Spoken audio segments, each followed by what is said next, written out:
지난주에 사도행전 1장 8절의 말씀을 가지고 하나님께서 예수님이 내 증인이 되리라 말씀하셨는데요. 이 말씀은 너희들이 증인이 돼야 된다 이런 말씀이 아니라 내가 너희를 증인 되게 하겠다 이런 말씀이었습니다. 예수님을 믿는 성도들을 예수님이 증인으로 만들어 가겠다, 이것이 내 증인이 되리라 라는 약속이었습니다. 예수님은 성도들을 어떻게 증인으로 만들어 가시는가? 첫째는 성령의 권능을 주겠다 말씀하셨고요. 두 번째는 권능을 받았으면 그 다음은 가라, 이르러 가라 라고 말씀하셨어요. 예루살렘과 온 유대와 사마리아와 땅끝까지 이르러서 거기서 가서 뭐 해야 되냐? 거기 가라 하셨는데 거기 가서 뭐 해야 되냐? 성령이 인도하시는 대로 예수님의 복음을 증거하고 증인의 삶을 살아내는 것, 그것을 우리에게 요구하셨던 것입니다. 그리고 예수님이 승천하시면서 너희들이 본 그대로 내가 다시 올 것이다. 그러니 너희들의 삶의 현장으로 돌아가서, 사명의 현장으로 돌아가서 이제 거기서 복음의 삶을 살아내라고 우리에게 요구하셨습니다. 그러면서 너희는 이미 소금이고 이미 빛이다 말씀하셨어요. 소금인 것을 드러내고 싶지 않다고 해서 소금이 아닌 것이 아닙니다. 빛을 드러내고 싶지 않다고 해서 빛이 아닌 것이 아니에요. 예수님을 믿는 순간 이미 우리는 소금이고 이미 우리는 빛인 것입니다. 그러니까 세상이 그리스도인들 향해서 제발 소금 역할을 좀 하라고, 빛이면서도 빛의 역할을 하지 않으니까 제발 교회가, 성도들이 빛의 역할을 좀 해달라고 세상이 요구하고 있는 겁니다. 그러므로 교회는 성도들이 세상에서 살아갈 수 있는 말씀의 연료를 계속 공급해야 합니다. 첨가물이 들어가지 않은, 세상 이론과 철학으로 오염되지 않은 오직 하나님의 말씀만을 잘 전달해야 하는 것이 교회의 사명인 것이죠. 예수님의 승천을 보고 감람산에서 돌아온 제자들이 마가의 다락방에 모여서요, 사도행전 1장 4절에 보면 예수님이 분부하신 대로 아버지께서 약속하신 성령을 기다립니다. 기다렸던 성령이 사도행전 2장 1절에요, 오순절날에 호련히 하늘로부터 급하고 강한 바람 같은 소리와 불의 혀 같은 형상으로 각 사람에게 임하게 됩니다. 이건 실제 바람 아닙니다. 실제 바람이 아니에요. 실제 불이 아니에요. 이것은 바람 같고 불 같다고 하는 비유의 말씀인 거죠. 그때까지 아무도 성령의 임재를 경험한 사람이 없었기 때문에 처음 성령이 임하는 현장과 그 현상을 마치 바람 같더라, 마치 불 같더라, 이렇게 비유하시는 거죠. 그리고 성령이 임했다는 사인으로 각기 다른 언어들로 말하기 시작합니다. 사도행전 2장 9절 10절에 보면요, 16개의 나라와 지명이 등장합니다. 16개의 나라와 지명. 온 유대인들이 다 각기 자기 나라와 지방, 각기 나라와 지방에서 하나님의 큰 일을 들었다, 그 지방의 언어로 하나님의 큰 일을 들었다, 이렇게 말씀하고 있는 거죠. 여러분, 여기 지역을 살펴보면, 이 지역이 중요한데요, 지역을 살펴보면 첫 번째 바데라고 하죠. 바사라고도 하고 나중에 이제 페르시아라고도 하면 이란 지역이죠. 메디아라고 하는 성경의 지명이 등장하는 메디아, 여기가 수산궁이 여기 있었습니다. 수산궁 하면 또 유명한 사람 있잖아요. 엘람은 지금의 이란, 지금도 있는 이란의 주 이름이고요. 메소포타미아, 이라크 지역입니다. 유대, 이스라엘 지역이죠. 갑바도기아, 여기는 터키 지역입니다. 본도, 터키 지역이죠. 본도와 아시아 이렇게 하는 거 보니까 본도, 아시아, 터키 지역이에요. 부르기아도 터키 지역입니다. 밤빌리아도 터키 지역이죠. 그 다음에 애굽은 현재 이집트고요. 구레네와 리비아, 구레네가 가까운 리비아는 리비아 지역입니다. 그 다음에 로마 지역이 있고요. 크레데라고도 하고 크레타라고도 하고 그레데 지역. 그 다음에 아라비아 지역. 약 15개 지역에서 사람들이 유대로 온 거예요. 15개의 각기 다른 언어가 아니라 사실은 크게 보면 5개 언어인데 아랍어, 튀르크어, 터키어죠. 튀르크어, 그 다음에 헬라어, 그리고 히브리어, 이집트의 콥트어, 지금도 이집트는 아랍어를 쓰긴 한데 이집트 아랍어라고 합니다. 콥트어가 섞여 있는 거죠. 그래서 이집트의 기독교를 콥트교 이렇게 얘기하잖아요. 그래서 크게는 이 5개 지역의 언어인데, 각 언어라고 하는 것은 그 지역의 특유한 지방 사투리를 포함한 그 사투리까지 완벽하게 구사하는 그런 언어였다는 거예요. 예를 들면 제주도 사람들이 와가지고 제주도 방언을 말하면 우리가 잘 못 알아듣잖아요. 그런데 그 제주도 방언을 아주 정확하게 구사하는 그런 단어였다는 거예요. 그런 언어였다는 거예요. 그래서 알아들은 거죠. 이 언어들로 무엇을 말했느냐? 하나님의 큰 일을 말했다는 거예요. 하나님이 어떻게 이 땅을 구원하시는지, 예수 그리스도를 통해 어떻게 구원을 이루어 가시는지를 정확하게 말했다는 거예요. 이것이 초대교회에 나타난 방언의 역사들이었습니다. 결국 방언이 나타난 이유는 이제 이 하나님의 복음이 예루살렘에만 있었죠. 이전에는 예루살렘에 자기들이 그냥 좋아서 자기들끼리만 있었던 거예요. 예루살렘 안에서. 그런데 예루살렘에만 머물러 있어서는 안 되고 전 세계 모든 나라에 전파되어야 한다는 것을 표적으로 15개 이상의 나라와 지역에 알리신 것이라고 할 수 있습니다. 이것이 방언의 의미예요. 여러분, 우리는요 늘 받고 소유하고 자기 것 삼고 불려나가고 키워나가고 뭐 이런 개념에만 익숙해 있기 때문에 하나님이 흩으시고 쪼개시고 나누시고 작게 하고 녹아지고 죽어지고 이런 개념은 왠지 불편해요. 이건 아닌 것 같아. 자꾸 작아지고 나눠지고 쪼개지고, 이건 하나님의 역사 아닌 것 같아. 마치 쪼개면 마귀 역사 같아. 우리는요 그냥 다 받고 소유하고 내 거 불려가고 이거에만 너무 익숙해. 그래서 하나님이 흩으시고 쪼개시고 나누시고 이거는 불편해요. 이건 하나님의 은혜가 아닌 것 같아. 이거는 은혜를 못 받는 것 같아. 그런 경향들이 우리에게 있어요. 불편함을 느끼는 거예요.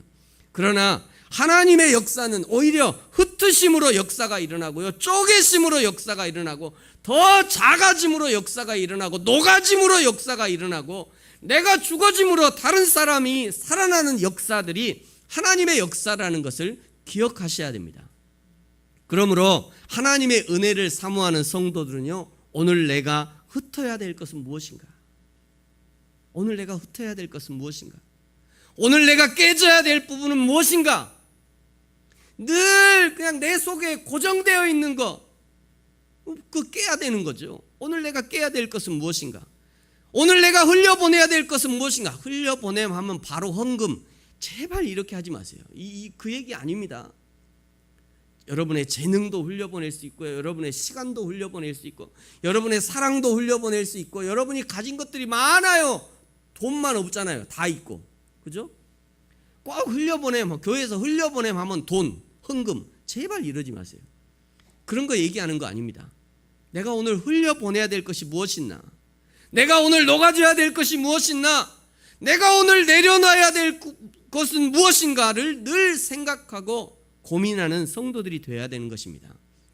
사도행전 2장에서 성령 충만을 받은 후 베드로가 설교하죠. 2장 14절에 보니까요, 베드로의 설교인데, 14절부터 베드로의 설교인데, 베드로의 설교는 그의 성격대로 큰 소리로 외치면서 하는 설교였어요. 17절에 보니까요, 베드로가 구약 요엘서를 인용하면서 설교를 시작합니다. 요엘서 2장 28절에 보니까 그 후에 내가 내 영을 만민에게 부어주리니 너희 자녀들이 장래 일을 말할 것이고 너희 늙은이는 꿈을 꿀 것이고 너희 젊은이는 이상을 볼 것이다. 이것을 그대로 인용하면서 이제 17절부터 설교를 시작하는 거예요. 22절에 이스라엘 사람들아 들으라. 23절 너희가 예수를 법 없는 자의 자손자들의 손을 빌어서 못 박아 죽였다. 그러나 하나님이 살리셨느니라. 32절에 예수님을 하나님이 살리셨다. 우리가 그 증인이야. 36절 너희가 십자가에 못 박은 예수를 주와 그리스도가 되게 하셨다. 37절 그러자 사람들이요 마음이 찔려서 형제들아 우리가 어찌할꼬. 이 베드로의 설교를 듣고 말이죠. 형제들아 우리가 어찌할꼬. 그러자 베드로가 그들에게 이렇게 선포합니다. 38절 같이 한번 읽을까요? 시작. 베드로가 이르되 너희가 회개하여 각각 예수 그리스도의 이름으로 세례를 받고 죄 사함을 받으라. 그리하면 성령의 선물을 받으리니. 아멘. 41절에 이 베드로의 권면을 받은 사람은 세례를 받았는데 그때 신도의 수가 3,000이나 더했다. 이렇게 기록하고 있어요. 여러분, 이 41절에 이 베드로의 권면을 받은 사람이 3,000이었으니까 베드로의 권면을 안 받은 사람도 있었다는 얘기죠. 거기 있는 사람이 3,000명 딱 있었는데 3,000명만 딱 회개하고 세례받, 그 얘기가 아니라 그거보다 더 많이 있었는데 그 중에 3,000은 베드로의 권면을 받고 회개하고 교인이 되었고 나머지 받지 않는 사람들이 있었다는 거예요. 받지 않은 사람, 베드로의 권면을 받지 않은 사람. 나는 베드로가 저 설교하는 스타일이 마음에 안 들어. 왜 저렇게 소리 지르면, 그러면서 권면을 안 받은 거죠. 나는 베드로 영 못생겼어. 털이 북실해갖고 도대체 저 갈릴리에서 어부 베드로가 뭘 안다고 저렇게 설교를 해? 이러고 돌아간 거예요. 베드로의 설교의 권면을 듣지 않은 사람들은 침을 뱉고요, 옷에 먼지를 털어버리면서 나사렛 이단이 또 나타났다, 그러면서 비난하면서 돌아갔던 것입니다. 여러분, 그때나 지금이나 사람은 다 똑같습니다. 어쩌면 이렇게 사람은 안 바뀌는지. 같은 하나님의 말씀을 듣고도 은혜 받는 사람이 있는가 하면 어떤 사람은 이를 갈고 돌아서면서 먼지를 털어버리는, 그리고 저주하고 돌아가는 사람이 있다는 거예요. 사랑하는 성도 여러분, 잘 기억하시기 바랍니다. 여러분, 저와 여러분의 신앙생활은요, 죽느냐 사느냐예요. 우리는 죽기 살기로 지금 신앙생활을 하고 있는 겁니다. 지난주에 섬진강에 홍수가 났잖아요. 홍수가 나서 이제 소들이 떠날려갖고 그 중에는 소들이 막 지붕 위에 올라갔고 소가 피신해가지고 지붕 위에 소가 올라가가지고 며칠 만에 구조되고 하는 그런 뉴스가 있었어요. 어떤 소는 60km를 떠날려갖고 어떤 거 오늘 보니까 또 70km를 떠날려갖고 어느 남해 바다의 어느 작은 섬에 있던 소도 구출해 왔잖아요.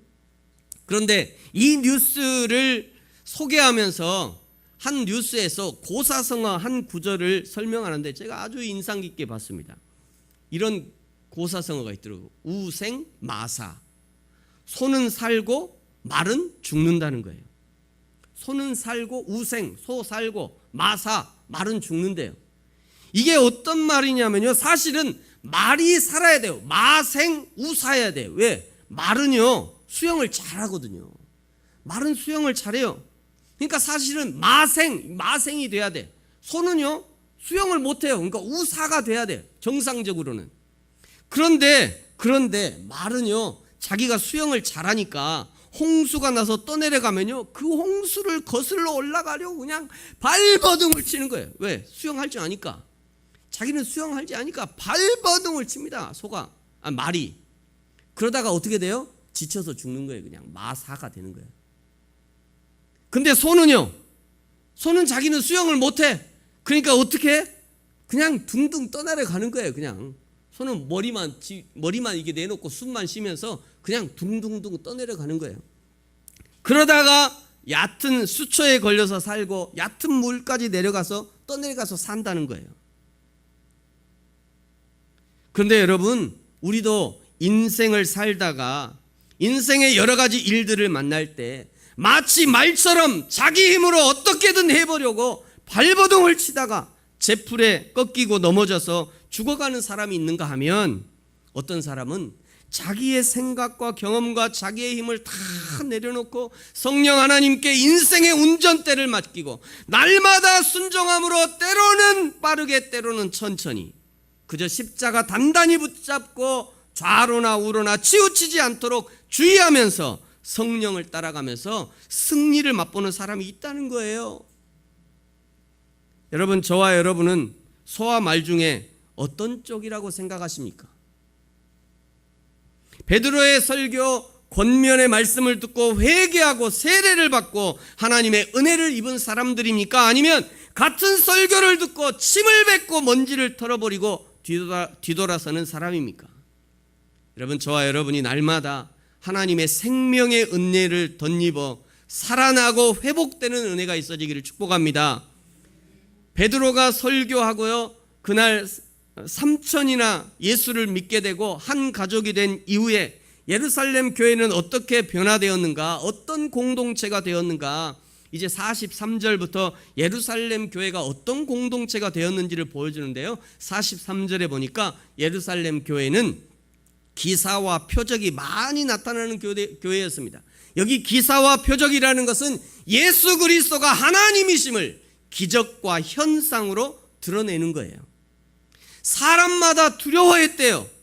베드로가 얼마나 강력하게 설교하면서 너희들이 하나님이신 예수 그리스도를 못 박아 죽였다라고 말을 하니까 그냥 가슴이 찔려가지고요, 내가 하나님을 죽였구나, 우리가 하나님을 죽였구나, 그러면서 두려워한 것입니다.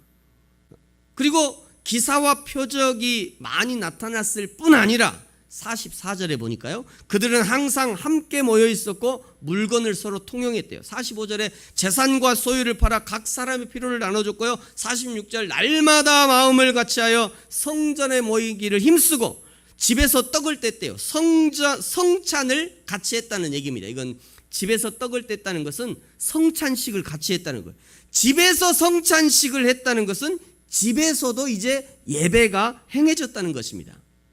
이것은 당시에 베드로의 설교를 듣고 3,000명이 회개하고 예수를 믿고 세례를 받아 그야말로 유대교회에서 예수님을 믿는, 지금으로 말하자면 교인이 되었는데요, 여러분 그들이 어떤 사람들이었습니까? 대부분은 약 15개국 이상에 흩어져 있다가, 디아스포라라고 하죠, 흩어져 있던 그리스도인 아닙니까? 흩어져 있던 유대인들이 잠시 유월절에 예배를 드리려고 유월절에 예루살렘에 왔던 사람들이에요.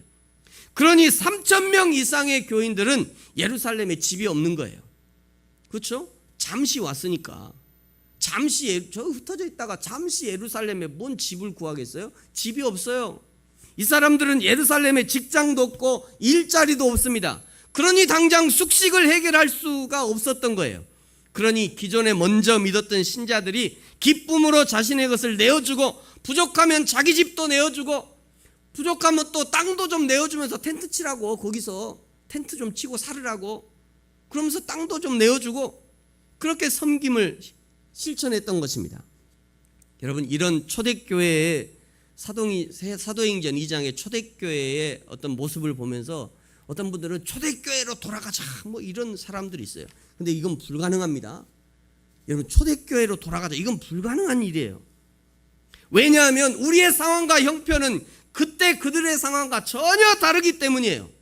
굳이 우리가 초대교회로 돌아가자 한다면 막무가내로 집 팔고 땅 팔고, 초대교회 그랬잖아요. 다 집 팔고 땅 팔고 빨리 다 교회 헌금해가지고 우리가 초대교회 한번 살아보자, 이렇게 해서는 안 돼요.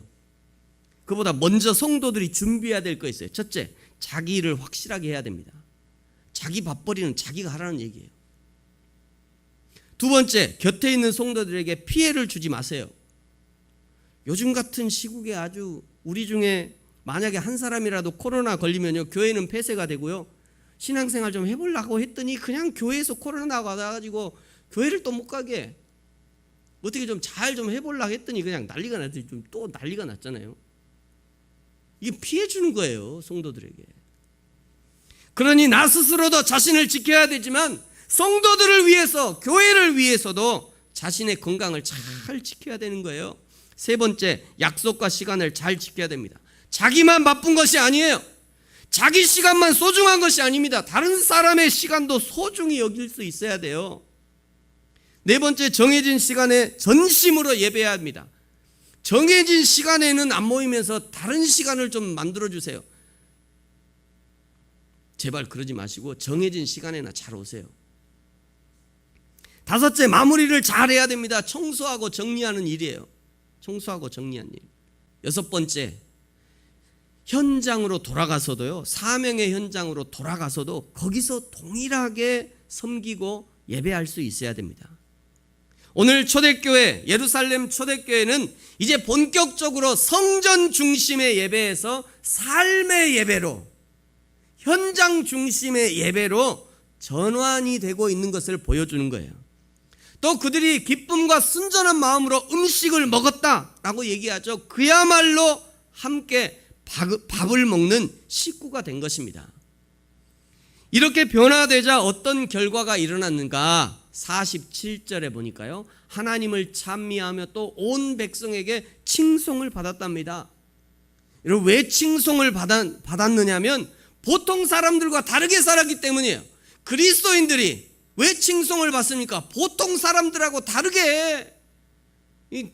좀 새겨들어야 돼요, 여러분. 교회 다닌 사람은요, 보통 사람하고 다르게 살아야 돼요.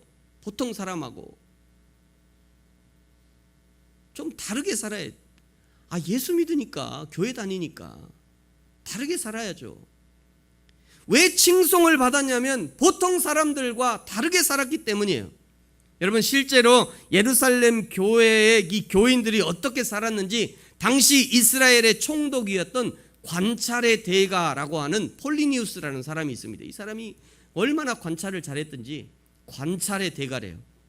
이 폴리네우스가 당시의 황제였던 트라이안 황제, 이 황제에게 편지를 보냈는데요, 이 플리니우스가 박해로 인해 비밀리에 모이는 기독교 공동체를 은밀히 조사한 거예요. 아까 얘기했죠. 여러분이 아무리 숨어도 빛이 나게 돼 있어요. 여러분이 아무리 숨어보세요.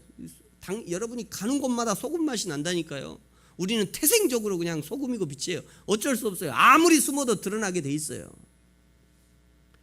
그런데 이 폴리니우스가 조사해 보니까, 조사하면서 이제 그 편지를 썼을 거 아니에요. 이 트라이안에게 보고서를 보냈는데, 거기 보고서에 어떻게 썼냐면요, 이렇게 썼어요. 그들은 법 이상을 실천하는 사람들이다. 그들은 법 이상에 실천하는 사람들이다. 저는 참 지금 이 코로나 사태에 아쉬운 것 중에 하나는, 대한민국의 모든 교회들이 코로나가 빵 터졌을 때, 우리가 먼저 국가에서 모이지 마시오 막 이러기 전에, 우리가 지금 나라의 중요한 이런 사태를 맞이했으니까 우리가 먼저 이게 예배 안 모이겠다. 우리 주일 예배만 드리겠다. 우리는 나머지 모든 예배 안 할 거다. 막 교회에서 그렇게 했으면, 막 국가에서 왜 교회, 한국교회 왜 그래요? 그냥 모이세요. 한국교회는 괜찮잖아요. 한국교회 왜 그러지 마세요. 한국교회 좀 잘하고 있는데 왜 그래요, 교회가? 이랬을 건데. 좀 아쉬워요, 그런 것들은. 여러분, 우리는요, 법 이상을 실천하는 사람들이어야 돼요. 법 이상을. 초대교회 교인들은요, 영적인 삶과 윤리적인 삶이 칭송을 받을 만했음을 로마의 정치가가 입증을 해준 겁니다. 로마 사람들이 그들의 마음속에 신앙을 본 것이 아니에요.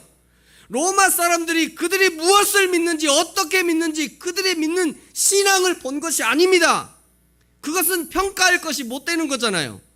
그러나 그들이 어떻게 사는지는 평가할 수 있었던 거예요. 어떻게 사는가? 그래서 사무엘상 16장 7절에요, 사람들은 외모를 본대요. 근데 하나님은 뭘 본대요? 마음의 중심을 본다잖아요. 하나님은 마음을 중심을 보는데, 중요한 거, 사람들은 뭘 봐요? 외모를 본대요. 이 외모를 본다는 건 그 사람이 잘생겼냐, 키가 크냐, 그런 얘기하는 거 아닙니다.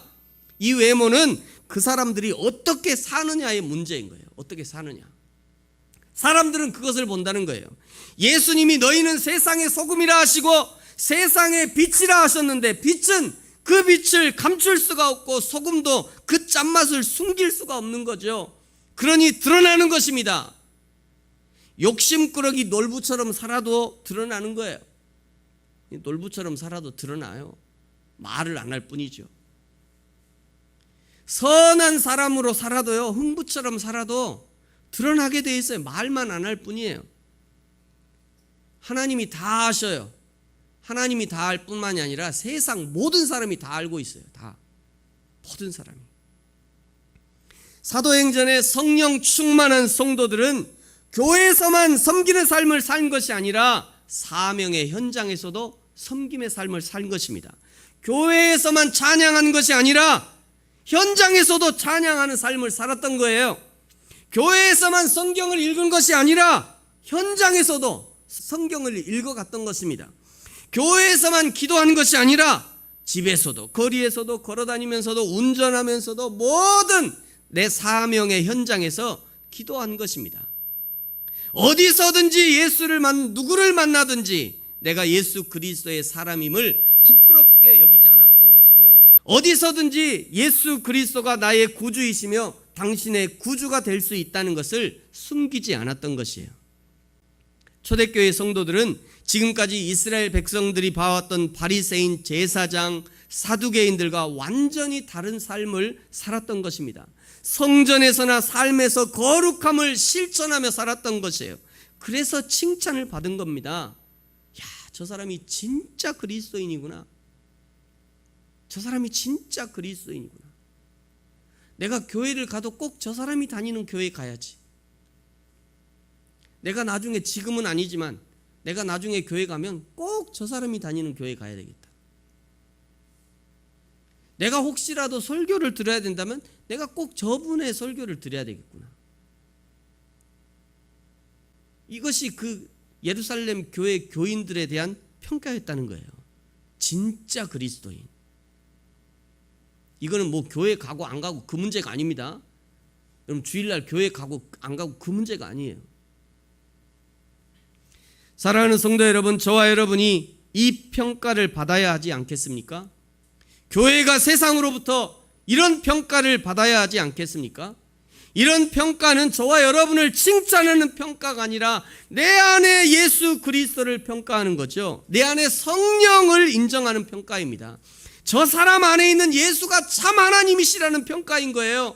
저 사람 안에 있는 성령은 진짜 성령, 진짜 하나님이라는 평가를 내리고 있는 것입니다.